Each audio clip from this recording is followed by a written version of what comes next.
Richard, you're back on. Okie doke. Well, the next one I'm going to do is the polar opposite of the last one I did, Don't Look Back. And it's Barry Lyndon by Stanley Kubrick. Oh. And I could say almost any Stanley Kubrick film could be my choice. I picked Barry Lyndon, and because to me, it's sort of, it may not be necessarily his best film. It's the most quintessentially Kubrick film of all of his films in many, many ways. Film came out in 1975. Interestingly enough, it sprang forth from like Jodorowsky's doing one of the best films never made, which was Stanley Kubrick's Napoleon. After he did 2001, Kubrick wanted to do a biopic about Napoleon, and he did shit tons of reference. He read many, many books. I can't remember who it was. Somebody had an anecdote of visiting Kubrick in his home, and he walked in and there was like literally a wall full of books. And he said, "What's that?" He said, "Oh, that's my reference material for Napoleon." He had like literally a wall of books about Napoleon and that era. So he did Clockwork Orange and wanted to do Napoleon, but a film called Waterloo had come out by Sergei Bondarchuk. I think he had done War and Peace, and produced by Dino De Laurentiis. And Waterloo was about Napoleon. It bombed in the box office. And because it bombed, his Kubrick studio said, "We don't want to do a Napoleon film. They're not obviously poisoned at the box office." So, what to do with all this research? Well, he did Clockwork Orange, and then he decided, well, I got all this research. I got this wall full of books. What am I going to do with? So he chose a William Makepeace Thackeray novel called The Luck of Barry Lyndon, which is a picaresque comedic novel told in the first person by a completely unreliable narrator, Barry Lyndon, who's an Irish guy who wants to get into the British nobility. And I don't know if I tried to read the book in college. I checked out a library. I didn't get too far into it. It didn't grab me, but it's very different from Kubrick's film. And before I get too deep into it, I'll tell you why it's a comfort film for me. Again, it's a film I put on if I'm sick, if I have the flu, and I just enter into a world. And it's kind of it's a slow-paced film. When it came out, it got mixed to negative reviews. And ironically, people consider that to be Kubrick's Waterloo. Kubrick will probably never recover from this because it bombed at the box office. I remember Mad Magazine famously did a parody called Bory Lyndon, which was pretty much what all the critics said it was the most boring film they'd ever seen. How its reputation has been rehabilitated, like a lot of films, and now it's considered one of his best, and many people like it. I love it. That's very recent. Yeah, it's a gorgeous, gorgeous film. It's beautiful to look at. It's filmed mostly in Ireland, and takes full advantage of the beautiful Irish landscape.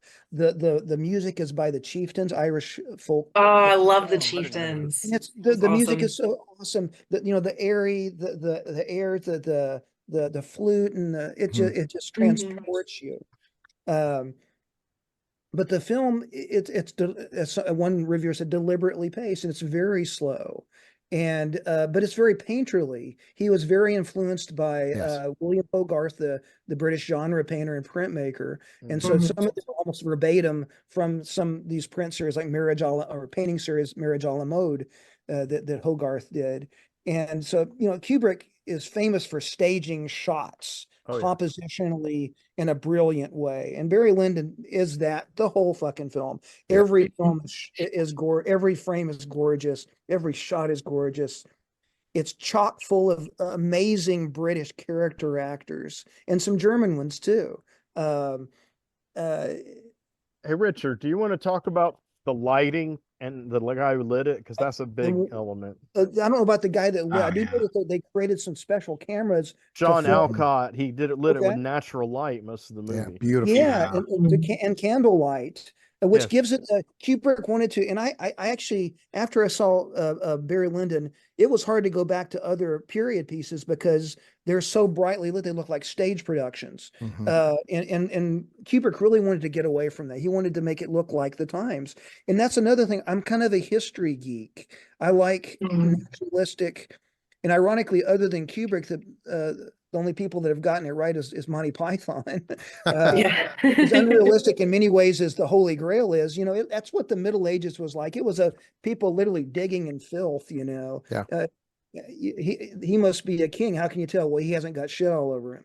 That was Python, and that's Kubrick. The many people point out the dichotomy between the approach of the novelist Thackeray and the original source material and Kubrick's approach to it, which is, as Kubrick does, completely detached. He's not judging the characters, so they do plenty to make you want to judge them. He has a lot of medium shots.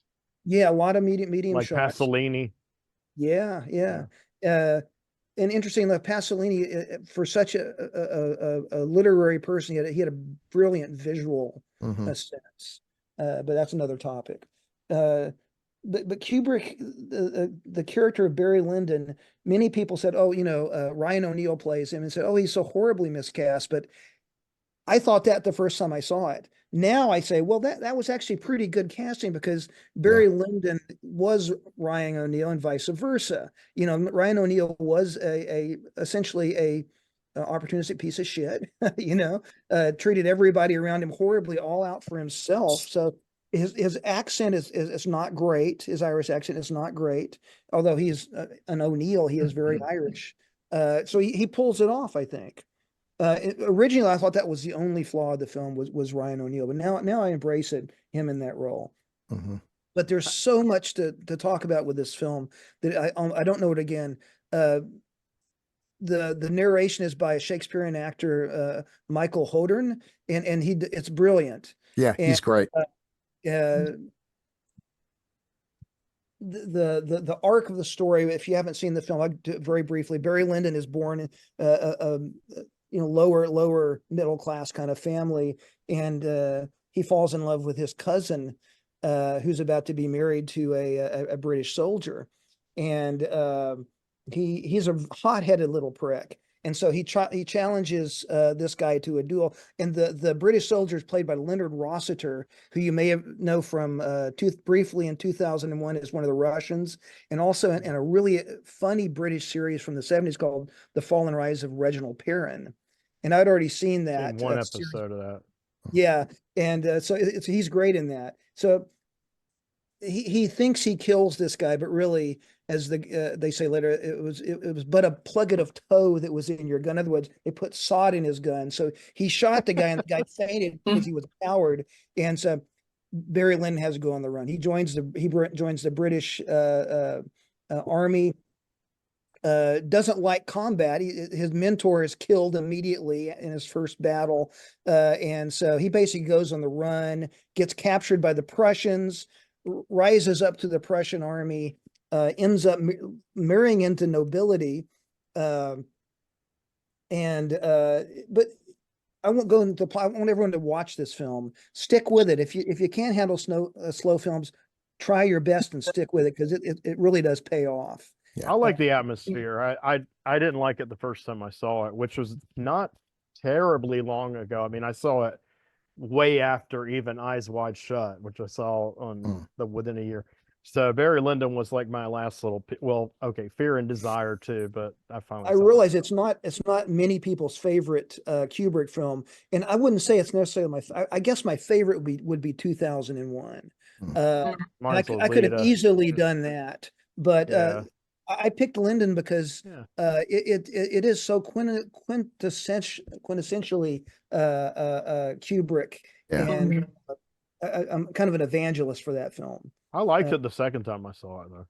Yeah, I agree. It's grown in my estimation, and at first it's like, oh, this is a little bit slow, but watching it now, you're right. It's so gorgeous. Every frame, a painting. speeding it up would be like, what do you go to an art museum and just run from one room to another and glance at Right. things? It's to be savored. There was no chance this was going to be profitable. I don't know Yeah. who they thought, but listen, if I were a studio, Kubrick's going to make a movie for me, it's like, yeah, we're going to take a bath on this one, but I don't know, we'll make Armageddon and make up for it. Its reputation has risen for several factors, and I think if any film wasn't going to look good in pan and scan, it's Barry Lyndon. Oh God, yeah. So if you saw it on TV, even on cable in the beginning, then you probably didn't care too much for it. And if it got such horrible reviews in the beginning, a lot of people didn't go see it. So I think it's a film I buy in every format. And so if you see the Blu-ray of it, it looks amazing. If you look at it on a big TV, it's like it's you're truly transported. Mm. Awesome. Yeah. But I think that's all I have to say about Barry. As they keep changing formats, when they try to convince you to go buy a 32K TV or something, most movies aren't going to look good, but Barry Lyndon will. Nice. Kaylin, what is your second choice? All right. My second choice is probably one of my all-time favorite movies. And I'm really excited to talk about this one because when I brought it up in the chat, our wonderful technical guy Dwayne said that he was excited for me to cover this one. So I'm going to be talking about Amelie, which is a 90s absolutely brilliant, whimsical French film. That I am completely obsessed with because the first time I saw it, I was around 19 or 20 years old and, fairly close to the character's age, like that young adult, time to like figure out who I want to be in my life and what I want out of life kind of deal. So it's a very coming of age kind of story, and it's a very romantic story, and it's a very just be the weirdo that you are, life is going to be just fine kind of movie. So looking back on it, like more than a decade later now since I first saw it, I feel like it's one of those films that everybody should see at least once. And if you don't like it, I'm gonna question your judgment, honestly, because it's so delightful. It's one of those movies that like I will turn to if I just need something really, really familiar because I've seen it like a zillion times. I've actually watched it on an airplane, like on the way back home from an international travel, and was just like, well, not tired enough to go to sleep yet. Guess I need to put something on that it's okay if I doze off. And of course, I got through the entire movie because I just absolutely adore it. The soundtrack is really beautiful, playful, whimsical. I listen to it sometimes while I'm working just to have something nice in the background that doesn't have too much words in it. A lot of it is just instrumental. There's a couple of songs in it that have words, but they're in French. I don't speak French, so it works. I will watch it if I'm having a bad day and I just need to kind of like center myself. I've determined that it is physically impossible for me to be sad while watching this movie. So it's about a young woman who has always been just kind of an oddball. Everyone in her family, honestly, is an oddball. And like for me, being undiagnosed autistic for most of my life until my 30s, and then realizing that that's part of who I am, like I watch it now and it hits differently because you'll see her parents, like in the beginning of the film, are just both very, very weird people. They're very particular people. They go into all this narration about what each of these characters in this family like and dislike, and it's like interesting sensory stuff and things, and like the mom and the dad will like take their tools out of their toolbox and their purse and put them back, cleaning it and everything, and I'm just like, God, that's my family right there that I am watching, and it is so funny to me. So Amelie is going about her life just being kind of a weirdo, and she finds this box of treasures hidden by a guy who lived in her apartment like decades ago, and he's older now. He has a grown child and a grandchild that he doesn't talk to. Their family's like kind of estranged, and she decides, you know what, I'm going to return it to this guy, and if this goes well, I'm going to do lots of good deeds in my life. And then it's just a series of adventures that eventually lead her to another guy who is also an oddball and ends up being the love of her life. And it is the sweetest damn movie. It's very surreal. The colors are beautiful. There's lots of red and green. It's very like kind of a Christmassy palette. It just kind of gives you that warm, fuzzy feeling throughout. The lighting is just very warm and soft. It's just honestly one of those movies that is just absolute good vibes all around, except for that freaking grocer who absolutely gets his comeuppance twice because she breaks into his apartment by making a copy of his key and just like screws with him in all these little ways. And I now have fantasies about doing that to people because of that movie. Well, okay, I already did, but more now because of that movie. He's a jerk. He has like You're this guy with validated. intellectual disability who works with him. He's just an asshole to him. You know, makes fun of him and everything. And Amelie's just like, I'm gonna get back at this guy. And she like has all these head fantasies of like herself as Zorro and like, you know, herself as like a nun who has like done nothing wrong in her life, but nobody recognizes how nice she is. And just, it's so over dramatic in just the best and silliest way. Can you remind us who the director or directors are? I know it's somebody major, but I can't think. Yeah, give me one quick second because I am very bad at names. It's not Janae and Caro, is it? Who did One second. Delicatessen, or one of them? I might be wrong. One of them did one of the Alien movies. Jean-Pierre Jeunet? Yeah, it is him. Okay. Is that the correct pronunciation? Because Yeah, Jean-Pierre do Jeunet. not do French very well. Is it just him, or is it him with Caro? Just him for director.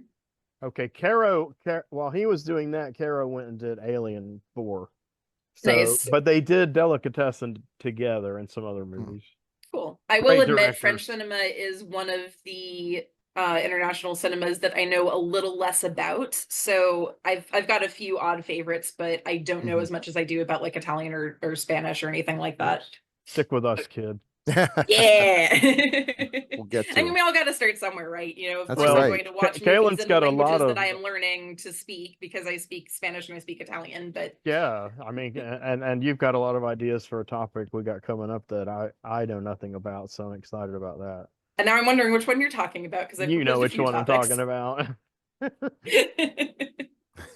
Anyway, Amelie, delightful, delightful film. If anybody has not seen it, I cannot recommend it enough. It is just such a sweet film. Also, the other night I went and saw Love Lies Bleeding finally, because there's one theater left in Atlanta that is still showing it. So I saw it on Wednesday night, and in that theater they have a bunch of giant film posters, and I was delighted that Amelie was one of them. I was just like, oh, It's a great so poster. happy. There was also one for Clockwork Orange, which made me happy. There was one for Crouching Tiger, Hidden Dragon, which we've covered, which made me happy, and just it was just really nice. Now we've covered all of them.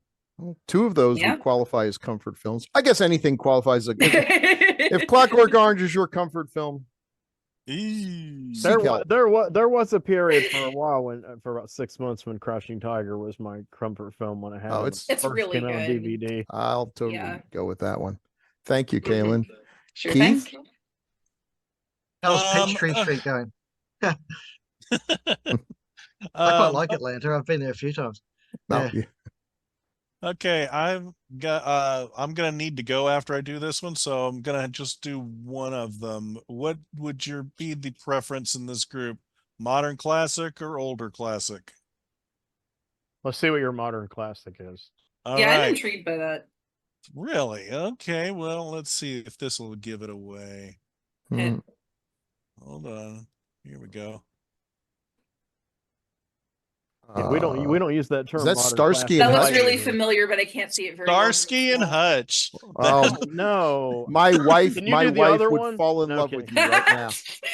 Starsky Henry off and to your pick Hutch, already. I can watch anytime, any place, anywhere, and I will laugh and hoo-ha.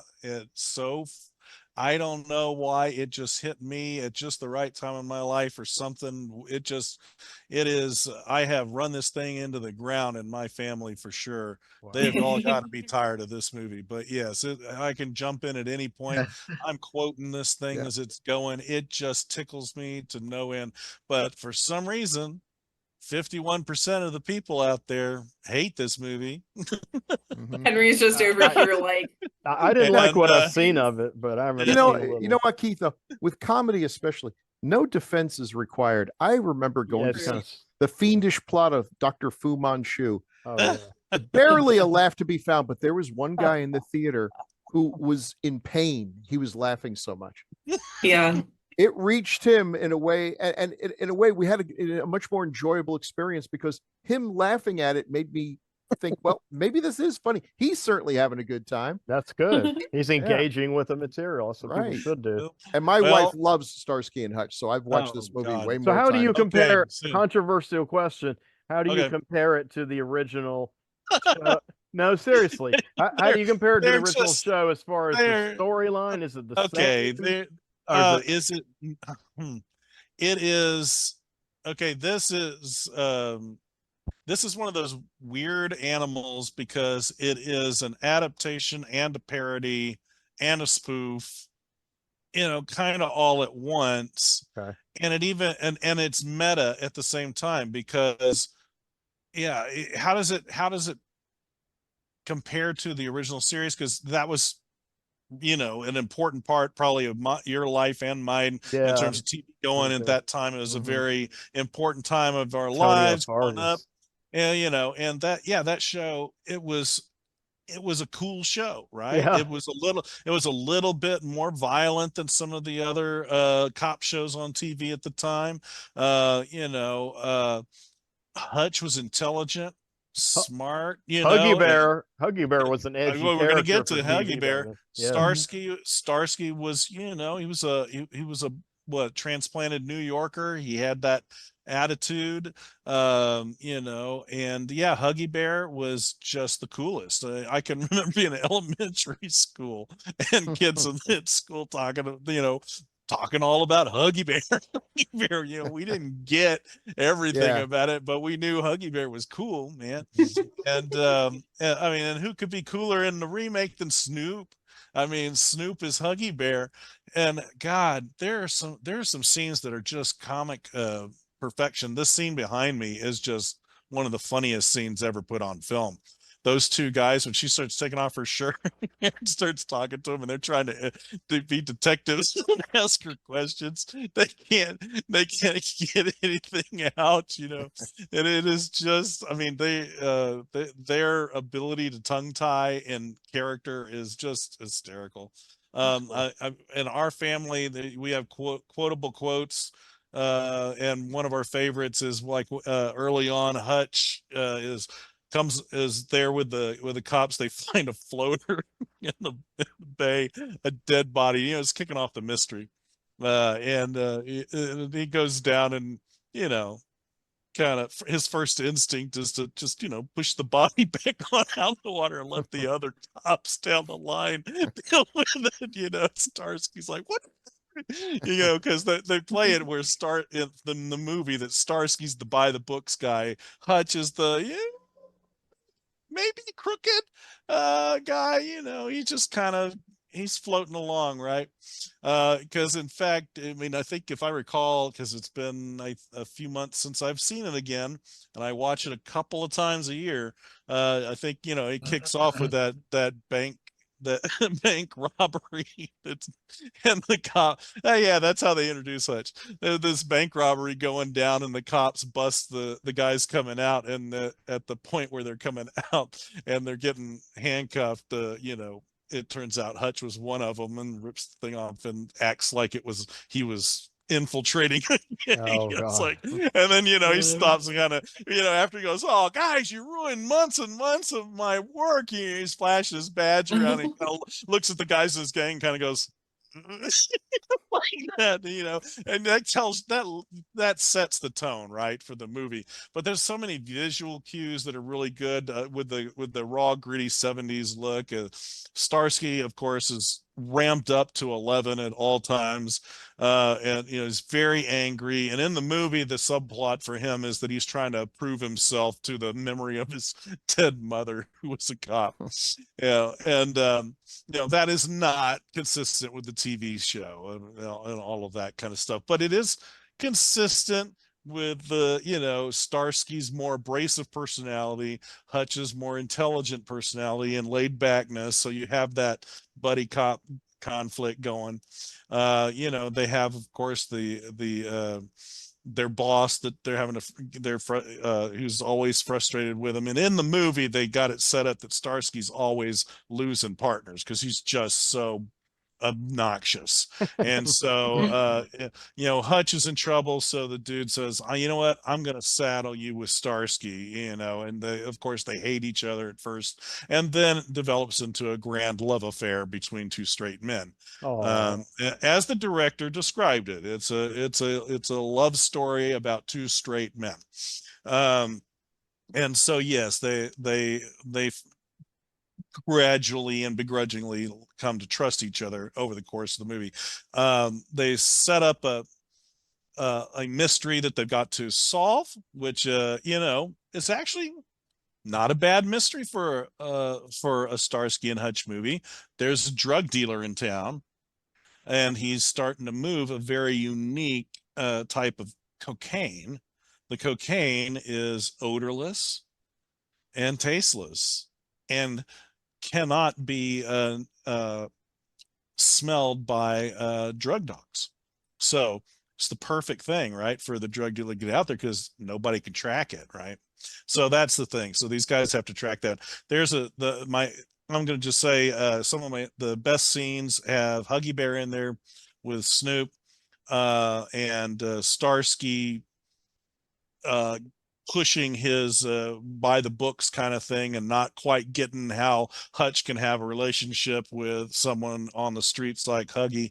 Huggy has got his own little fiefdom that he's in charge of down there, and his little side guys are great. But there is a great moment where there's they talk, Starsky and Hutch talk Huggy Bear into going undercover to try to record the bad guy confessing out on the golf course, so that they want to dress him up as a caddy and put him out there, and they wire him up this big old microphone on there, and you get this wackiness of that, but at the same time, when he's getting the thing all taped to him, there's this real nice subtle comedy that happens with Ben Stiller's Starsky trying to get that stuff taped on him, and he's like, I'm sorry, and there's just this interaction that's so authentic, and caring and all this. And so that's what this movie does so well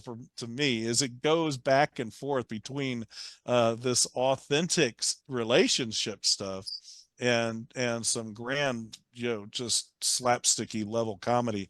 There's so many good scenes. There's a classic scene with these guys in terrible disguises, because one of Starsky's personality quirks is he likes to put on wigs and go undercover, and they go into this bar, this biker bar, and try to pretend they're bikers, and they're clearly not. And it's a great moment, because at the end, after they get into the big arguments and all of that kind of stuff, and these guys, and he's standing there in such an obvious fake mustache, it's an obvious wig and outfit, and his yelling at these guys about not pretending to be something that you aren't, and all of that as he's standing there pretending to be something that he isn't. There's smart stuff like that. well, they did use disguise occasionally on that show, because yes, they're picking those things and playing with that. Yes, because that show came on the wave of Serpico the movie. Yep. And they made Toma, Mm-hmm. and then they made Barretto, yeah. which started as Barretto. an undercover, and then they kind of phased that part out. Yeah. But so they were incorporating, the old show was incorporating some of that grittiness, and so you do have these moments. There's some great shots and tricks with the camera that they do in lighting and cinematography. It has a real nice 70s feel to it a lot. Not always, but it's not a perfect movie. But there is a scene that's one of the funniest things I've ever seen, and that is a scene with a little kid throwing knives and stuff at these guys. And if you've seen the movie, you know the scene with the little Vietnamese kid, and he is just a deadly monster with those steak knives. He's just flinging them, and Starsky's getting hit in the back with these steak knives, and it is a great scene. But what was greater to me was when I found out that scene was originally supposed to be throwing stars. Oh, but wow. it turned out in production that they found out that if they had throwing stars in it, they were not going to be allowed to put this movie into the cinemas in the UK because of some reason. They're not Ugh. allowed people throwing stars. I don't know why. And so they tried to figure out how to do it again. So they worked it and just had the kid grabbing steak knives in the kitchen. And it's funnier with the Which is steak more- yeah, knives. absurd. I mean, it makes no sense that they would have so many steak knives in, in the kitchen, but that's part of the comedy, right? Right. The Will Ferrell short cameo scene is hilarious, where they have to bargain with him. He's a little gay, and he likes dragons, and it's just one of the funniest little bits. And anyway, I just can't. I can just go on and on and on about Starsky and Hutch. Yeah, but I'm not going to bore you much longer on this. Just to say, that is a definite comfort food for me, because it's just every joke lands for me. Oh, the mime, the mime. They try to go undercover at the bad guy's daughter's bat mitzvah as mimes. Oh God, the sequence with Starsky, which I cannot at all spoil for you if you haven't seen it, but you got to see it. What he does when he thinks he's caught the bad guy then. But also we do get to see Owen Wilson's magnificent mimery, you know. You've made me want to watch this movie again. I'm going to Yeah. I'll suggest it to my wife, and she'll jump at the opportunity. Yeah, I'm probably talking myself into popping it on here already. So anyway, that's another comfort food. I will awesome. now. I will save my classic now for another opportunity, because maybe it will come up at another topic. Maybe it will. That's true. And with that, I will say adieu. Take care, Adieu. Keith. Thank you, Keith. Thanks for being Bye, here. Keith. All right, Great bye. job, buddy.